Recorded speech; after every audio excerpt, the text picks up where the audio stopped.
Students, आज हम class 12th में सब्जेक्ट बायोलॉजी में चैप्टर नंबर 12 के बारे में बता रहे हैं। पिछले वीडियो में हमने बायोटेक्नोलॉजी के एप्लीकेशन में एक एग्रीकल्चर में एप्लीकेशन, दूसरा मेडिसिन में हमने आपको बता दिया था, इंसुलिन के बारे में जानकारी दी थी, दूसरा जीन थेरेपी, तीसरा है मॉलिक्यूलर डायग्नोसिस। मॉलिक्यूलर डायग्नोसिस में पहला स्टेप है PCR, polymerase chain reaction. Polymerase chain reaction, इसके बारे में बता रहे हैं, ठीक है ना। तो पॉलीमरेज चेन रिएक्शन में क्या होता है, the nucleic acid of the pathogen is amplified by PCR और इट डिटेक्शन। तो पैथोजेंस का जो जेनेटिक मटेरियल होता है या न्यूक्लिक एसिड होता है, उसको पीसीआर के द्वारा एम्पलीफाई कर लिया जाता है। फिर इसके बाद इसका उपयोग जो वही HIV या एड्स वगैरह के डिटेक्शन में किया जाता है। दूसरा है ELISA, enzyme linked immunosorbent assay. Enzyme linked immunosorbent assay, ये भी एक टेक्निक है। इसमें it is based on the principle of antigen antibodies interactions. ये एंटीजन और एंटीबॉडीज के इंटरेक्शन पर डिपेंड है। इसमें क्या है, the principle of antigen antibody interaction, either the presence of antigens are detect और the antibodies produce against the pathogens are detected. Pathogens के अंदर क्या इसके अगेंस्ट एंटीजन या एंटीबॉडी बनना है, उससे हम इसको एड्स वगैरह का पता लगा लेते हैं, ठीक है। इसके बाद हम कराते हैं तीसरा अगला स्टेप है इसका, ट्रांसजेनिक एनिमल्स। हमने अभी जेनेटिकली मॉडिफाइड ऑर्गेनिक पढ़ा था, GMO। यहाँ पर है ट्रांसजेनिक एनिमल्स। तो GMO में हमने जेनेटिकली मॉडिफाइड ऑर्गेनिक के प्लांट्स, एनिमल्स, फंजाई, बैक्टीरिया आदि एग्जाम्पल पढ़ाए थे। यहाँ पर ट्रांसजेनिक एनिमल्स क्या होते हैं उनके बारे में बता रहे हैं।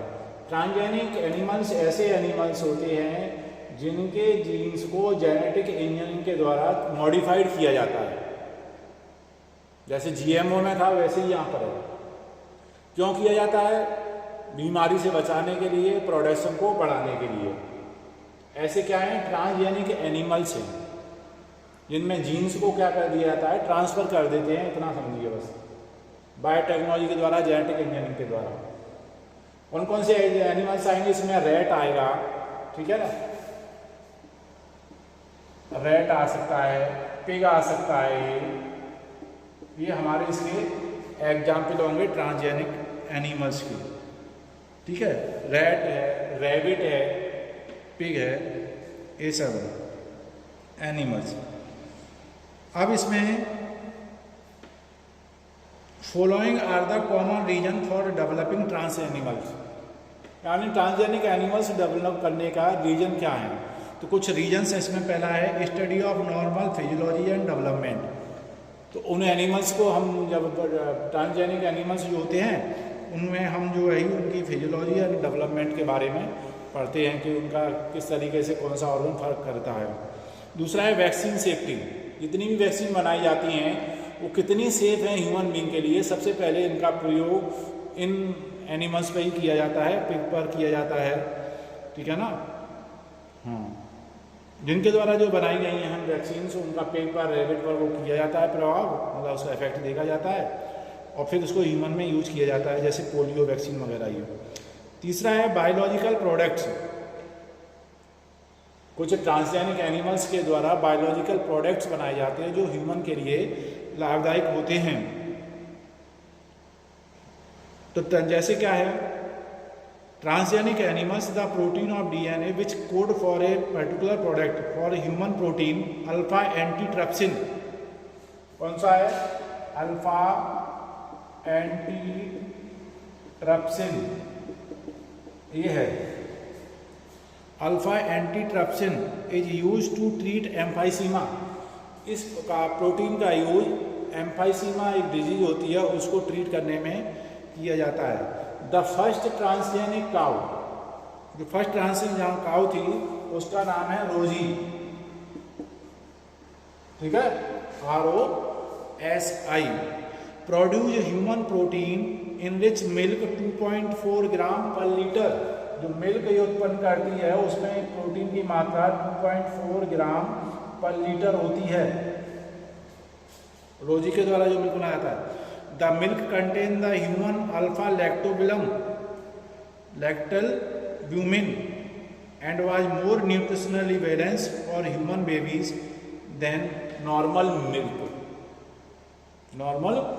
मिल्क। तो ट्रांसजेनिक एनिमल्स में मैंने एक एग्जाम्पल बताए थे, रैट, रैबिट और पिग हो सकते हैं, लेकिन इसमें एक काऊ है उसका नाम रोजी है जिसके द्वारा उत्पन्न मिल्क में 2.4 ग्राम पर लीटर प्रोटीन पाई जाती है और उसकी न्यूट्रिशन वैल्यू भी सामान्य मिल्क की तुलना में अधिक होती है। इसके बाद है अगला टॉपिक है एथिकल इश्यूज, नैतिक मुद्दे।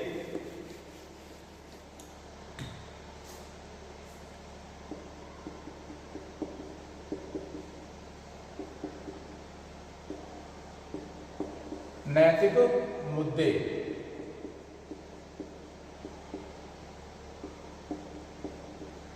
इसमें मुख्य रूप से यह बताया गया है कि बायोटेक्नोलॉजी में या जेनेटिक इंजीनियरिंग के द्वारा जो भी प्रोडक्ट बनाया जाता है, ठीक है ना, उस प्रोडक्ट को मार्केट में भेजने से पहले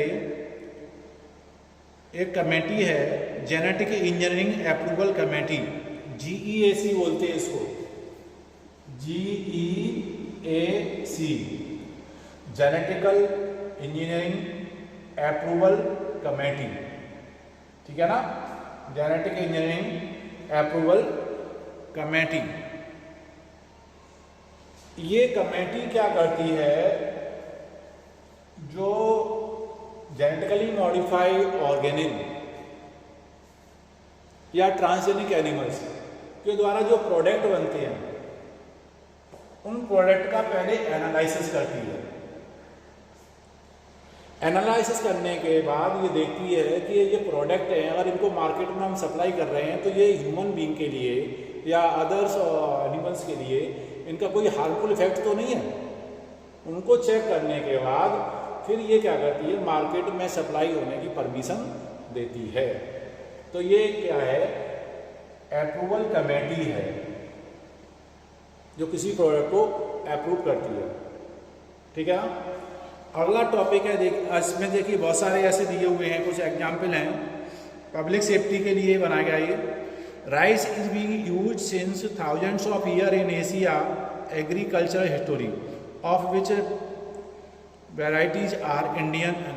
Basmati is unique for its aroma and flavors, whose 27 varieties are cultivated in India in 1997. An American company got patent right for basmati rice, को उसने पेटेंट करा लिया था अमेरिकन कंपनी ने थ्रू द US पेटेंट, ठीक है। तो इसमें दूसरा फिर दिया है, new variety of basmati was derived from Indian farmers variety. Indian basmati was crossed with semidwarf variety. Indian जो क्रॉप है उसको सेमीडोर वेराइटी से उसको क्रॉस कराया गया और नई वेराइटी बासमती चावल की प्राप्त की गई। And invention of besides basmati rice, now attempts are in progress for turmeric and neem. इनका भी पेटेंट किया गया है, टर्मेरिक, हल्दी और नीम का। तो ये अप्रूवल कमेटी है जो इसके बारे में। इसके बाद है बायोपायरेसी, जैव नीति, बायोपायरेसी। इसमें मतलब क्या होता है, देखिए